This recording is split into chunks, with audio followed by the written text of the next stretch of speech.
falando sobre a maior cidade do Brasil, o controle da pandemia da Covid-19 aqui no país trouxe de volta os grandes congestionamentos na cidade de São Paulo. A gente recebe aqui o repórter David de Tarso. Ô David, bem-vindo, boa noite. Conta pra gente qual é o tempo médio que o paulistano agora está gastando para ir de um lugar para o outro. Oi, Thiago, satisfação em conversar com você. Muito boa noite a todos que nos acompanham nas mais diferentes plataformas da Jovem Pan. Pois é, com a pandemia também trouxe algumas mudanças de hábitos, né? Como, por exemplo, a adoção do sistema home office, da pessoa trabalhar em casa e evitar de se locomover para algum lugar, principalmente para ir ao trabalho. Mas essa pesquisa realizada por diferentes institutos trouxe justamente a realidade de que o tempo de locomoção das pessoas, dos paulistanos, tem sido o mesmo no período pré-pandêmico. Nos últimos 5 anos a avaliação foi feita e em relação de um ano para o outro, a percepção é de que as pessoas que utilizam o transporte coletivo gastam em média 2 horas e 23 minutos.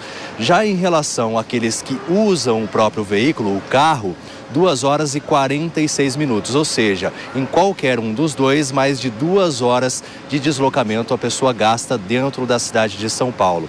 A pesquisa também traz recortes interessantes em relação à adoção do transporte público como um todo. Começando a falar pelos ônibus, porque cresceu esse percentual de um ano para o outro, de 33% para 41%, aquelas pessoas que utilizam o ônibus para se locomover. Já no transporte público na esfera global, dentro da cidade de São Paulo, de um ano para o outro, esse percentual também aumentou. Aí a gente já não está falando mais só de ônibus, né, mas também de trem, de metrô, crescendo de 41% para 57%. Em relação àquelas reclamações quanto ao transporte coletivo, em relação ao principal modal, que é o uso do ônibus, em primeiro lugar está a lotação do ônibus, segundo lugar, a periodicidade com que ele demora para passar no ponto de ônibus, e em terceiro, o preço da passagem. Na tarde desta terça-feira, nós conversamos com algumas pessoas que utilizam o transporte público para se locomover.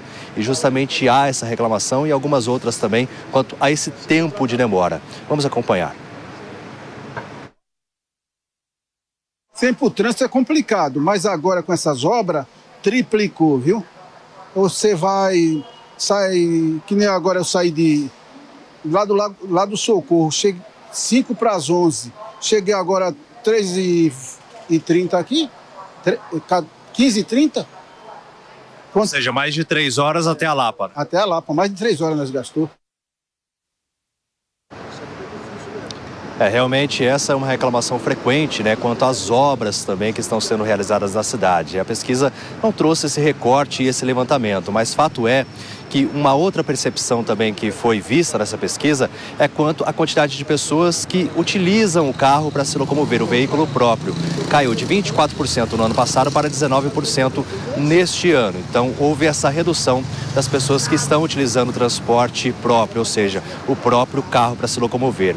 Em relação aos motoristas de aplicativos, os percentuais se mantiveram os mesmos. 2% dos entrevistados relataram que utilizam o transporte por aplicativo, até mesmo um táxi, todos os dias. Já 5% responderam que dia sim, dia não, eventualmente na semana, e 47% responderam que em algum momento no mês utilizam o transporte por aplicativo ou, se não, o táxi. Então, essa pesquisa fez esse levantamento, mas o que chama a atenção de fato são mais de 2 horas de locomoção que as pessoas gastam, tanto de veículo próprio, do carro, ou, se não, com o transporte público. Realmente, nesse calorão, ter que enfrentar mais de 2 horas de trânsito, se não existisse o ar-condicionado, imagino como não seria, não é mesmo, Thiago? É verdade, David. E só lembrando que a CT recentemente divulgou uma pesquisa mostrando que a quinta-feira é a nova sexta-feira aqui em São Paulo, porque ainda tem muita gente fazendo home office ou naquele trabalho híbrido, né? Trabalhando alguns dias em casa, outros dias a pessoa vai para a rua.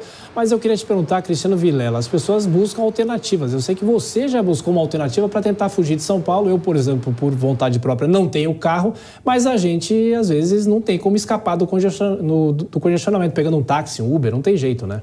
Exatamente. Você vê que há uma série de cidades, por exemplo, no entorno de São Paulo, a menos de 100 quilômetros de São Paulo, que acabaram ganhando um número muito significativo de habitantes, de população vinda da capital. Pessoas que, de alguma forma, conseguem manter uma forma de trabalho híbrida, um home office, ou até que, por vezes, se deslocam à capital, mas dentro de uma quantidade menor de vezes e acabam com isso saindo. O fato é que não basta a gente adotar essas medidas, porque também nem todo mundo consegue. O fato é que temos que ter políticas públicas que deem condições de que os deslocamentos sejam feitos de forma mais razoável, especialmente aqueles deslocamentos diários e feitos no horário do rush.